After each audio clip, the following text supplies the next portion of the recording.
4th episode of When Jewish Life Goes Viral. I'm Ashira Weiss. I'm here with Lubavitch.com. In this series, we're looking at the Chabad's response all around the world to the coronavirus pandemic's effects on Jewish life and events. Today, we're here with Rabbi Chaim Lazaroff of Chabad of Texas and Chabad of Uptown in Houston, Texas. Rabbi Chaim recently lost his grandmother, Mrs. Guta Shapiro, who is 99 years old, matriarch to a large family, including many Chabad representatives, to COVID-19.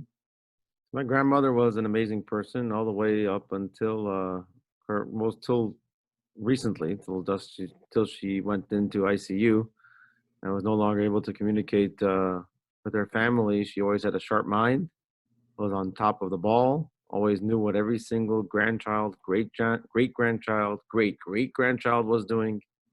Like you said, children, grandchildren, great-grandchildren, great-great-grandchildren that are out there on shlichus and doing the Rebbe's work all over the world. And it's testament to her grit. She was just an inspiration. Your brother, Rabbi Yossi, wrote on Twitter, "Your loved one dies in isolation in a hospital with no children at their side to hold their hand. They remain contagious with COVID-19 even after death. The Burial Society are the only ones who are allowed to carry the casket while in full hazmat gear. Children sit Shiva alone." It breaks the heart. As we know in Jewish law, you bring the person to burial as soon as you can, and it's not delayed.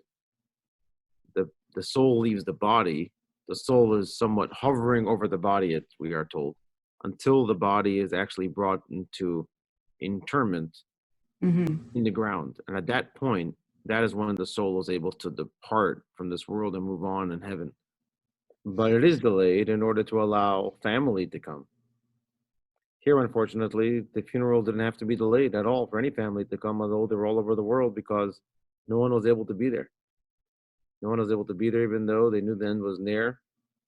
Couldn't get there from distant places. They couldn't be there for the funeral. They were only able to watch over video. Weren't even able to help bring her to burial, to allow the Chaver Kadisha, like my brother said, in hazmat gear, handle the casket and not be able to participate in close proximity.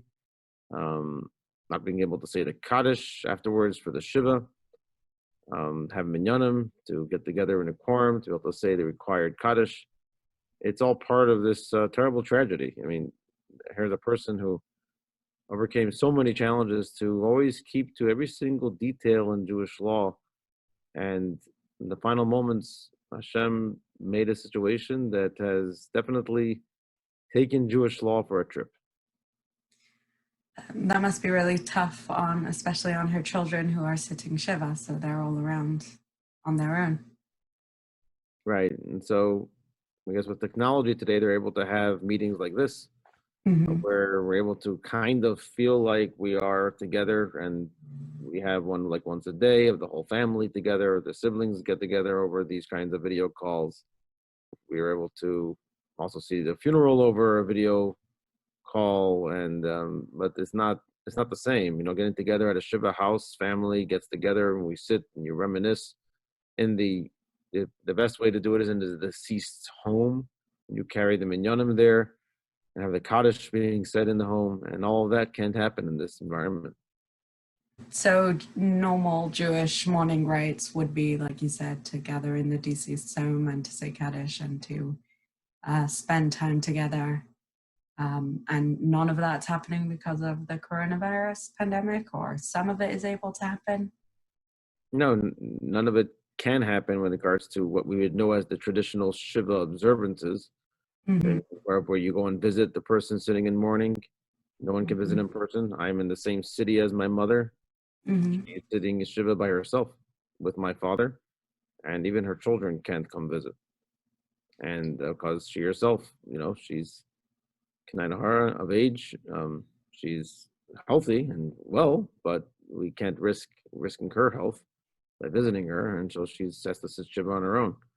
So those things are different.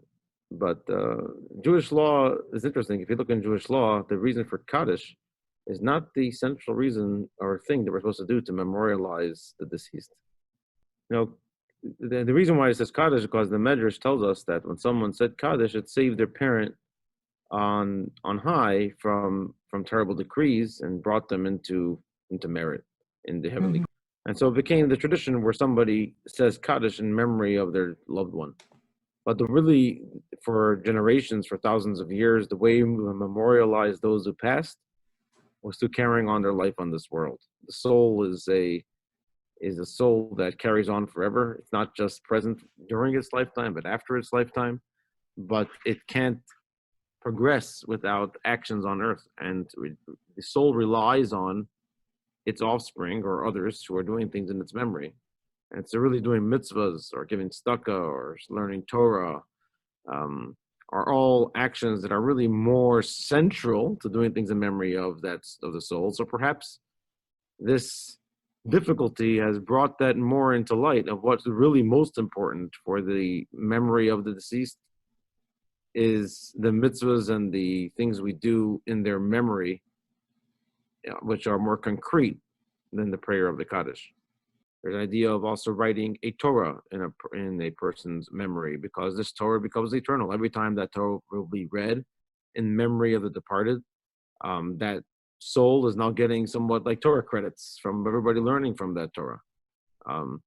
Building monuments should be done on the grave side, but building synagogues and schools and places of where there will be vibrant life, not life dead as stone, but life that is vibrant and filled with the honor and holiness and spirituality that Torah gives us, is probably the best way we can memorialize our loved ones. Thank you so much, Rabbi Lazaroff. Thank you for taking time to speak to us at what's surely a sensitive time for your family. Your pleasure. I'm looking forward to getting together in all the shuls and all the schools all together after this craziness ends. COVID-19 should become just a piece of history, and we'll be able to get back to vibrant Jewish active life, not with distance, but in person. Amen. And may your grandmother's soul rest in peace, and you should share only joyous times. Thank you. Please join us for the next and final episode of When Jewish Life Goes Viral, where we will be talking to Rabbi Cantor of Bangkok, Thailand, about the Seder.